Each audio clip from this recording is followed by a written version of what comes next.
Sanibonani bangani bami, uMam G futhi onibingelelayo nezindaba zeBhayibheli.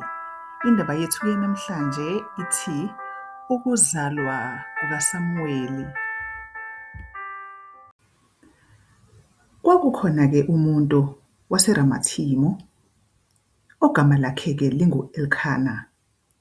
Wayenamakhosikazi amabili, igama lomunye lalinguHana, omunye kunguPhenina. UPhenina wayenabantwana, kepha uHana wayengenabo abantwana. U-Elkhana-ke wayenyuka aye entabeni yaseShilo lapho eyokhonza uNkulunkulu ngeminikelo yakhe.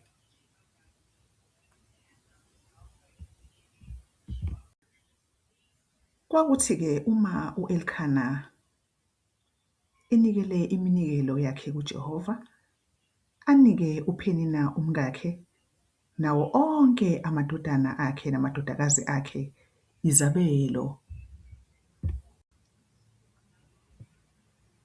U-Elkhana-ke wayenika uHana isabelo esiphindwe kabili ngoba wayemthanda uHana noma uJehova wayengamphanga abantwana.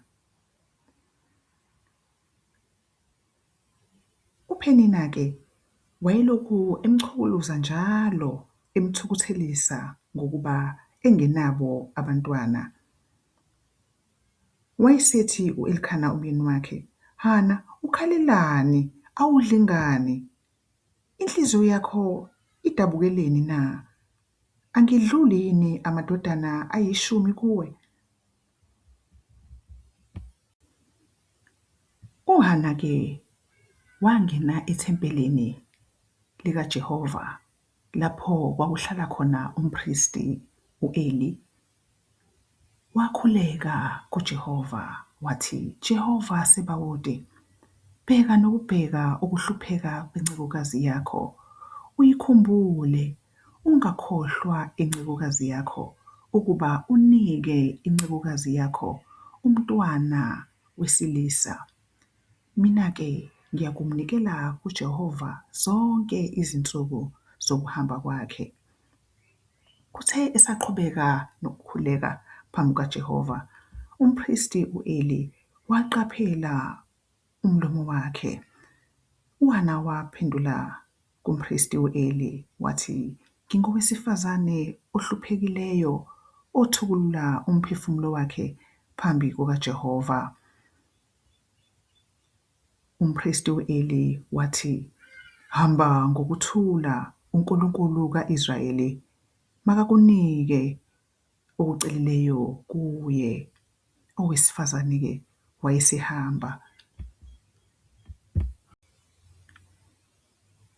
U-Elkhana-ke nomndeni wakhe bavuka-ke ekuseni bakhuleka kuJehova base bebuyela ekhaya eRamathayimi. Kwathi-ke sesiphelile isikhathi bebuyile, uHana wakhulelwa, wazala indodana, wayiqamba igama layo ngokuthi uSamuweli, okusho ukuthi ngimcelile kuJehova. Esekhulile-ke uSamuweli, uHana wathatha umnikelo wawuyisa endlini kaJehova eShilo. Wathi, "Enkosi, kuphila komphefumulo wami, Nkosi yami, ngingowesifazane owayemi kuwe lapha ekhuleka kuwe Jehova." UHana-ke wamthatha uSamuweli esekhulile wathi, "Jehova unginikile lokhu engakucela kuwe, ngalokho nami ngimnikele kuwe Jehova uSamuweli zonke izinsuku zokuphila kwakhe unikelwe kuwe Jehova." Iphela lapho-ke indaba yami, bangani bami, indaba yokuzalwa kukaSamuweli.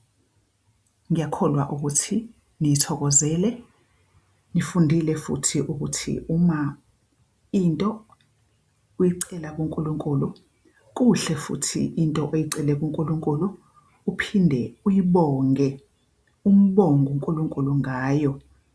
Emikhulekweni yethu bangani bami, sicele kuNkulunkulu siphinde futhi uma uNkulunkulu esesenzelile lokho esikucelayo, simbonge uNkulunkulu ngakho konke esikucela kuyena asenzele khona.